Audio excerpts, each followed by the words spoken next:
How did this happen? Well, we're seeing a big trend in the industry where IP holders or content owners are really understanding the value of taking that IP and content and integrating it into the game, and understanding that in a lot of cases, the revenues generated from a game could be larger than that of the original IP. So tell me what sort of, how does this improve marketing for the movie? I mean, how does this actually add to what they're trying to do and what you're trying to do? Sure. So it's a perfect win-win situation, and that from our perspective, the partnership is largely substitutional to marketing. So the movie helps promote the game helps promote the movie. We spend less money on marketing dollars. We get this amazing animation, the amazing audio, and of course all of the great talent that you just mentioned. So there'll be much higher conversions and a higher quality game. But what about money spent on developing the game? How do you share costs there? So we develop the game, and we get all of the IP from Fox. So like literally every single still, every single piece of audio, every piece of animation comes to us. So it actually compresses the time in which the game comes to market. How involved are the stars?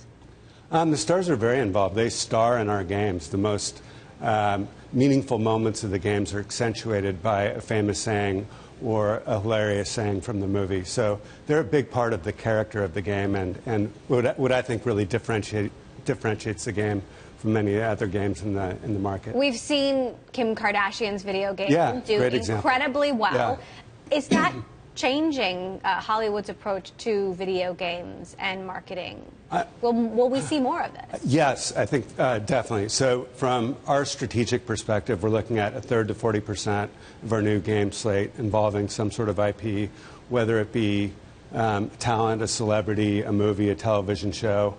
And then the other two-thirds will continue to be our own independent IP. Okay. So what audience does this reach? Does the game reach that you wouldn't reach with a traditional movie marketing campaign? So our games reach everyone. So the whole definition of gamers has really changed. Everyone? I haven't played it. I know, but you've probably played Candy Crush or Cookie Jam or one of these other top games that are out there. I think that's the big difference in the marketplace, is that gamers used to be 15-year-olds playing World of Warcraft or Mortal Kombat. Now it's everyone. Do you worry that the game could have a shorter shelf life because movies have a short shelf life? I mean, unless you've got Frozen, your movie is going to be an afterthought in a few months. I think that's a good point. I think that's why we intentionally chose the movie The Book of Life, because we believe it's going to have an arc of at least 3 to 4 years, as our other games do.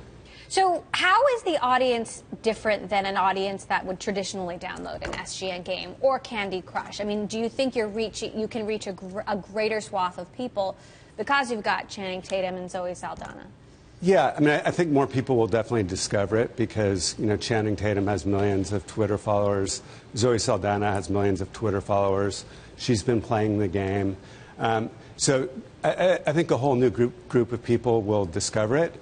In addition to that, the movie has a little bit of a Latin theme, so I think it could be more global in nature, especially in the Latin-speaking countries. So where are you putting your resources in terms of other kinds of mobile games outside of Hollywood-connected games? Yeah, so right now our top game is Cookie Jam. It's one of the top grossing games in the world, and we're putting a lot of effort behind that. Another game called Panda Pop we're putting a lot of effort behind.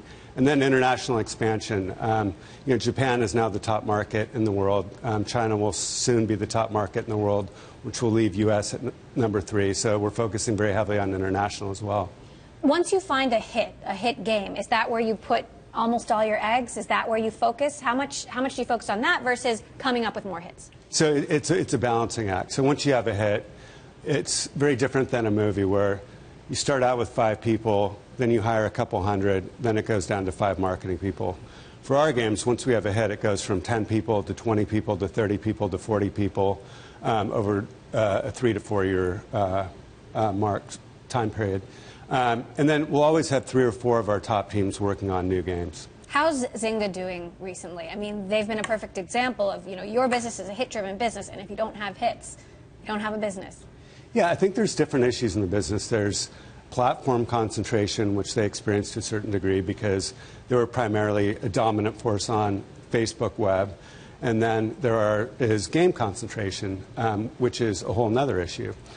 So I think they had more of a platform concentration issue. I feel like they're regrouping right now. They've been fairly quiet. They announced a deal with the NFL and Tiger Woods, which seems like very much of a console type of strategy, which is fairly consistent with their new CEO's background. So we'll see.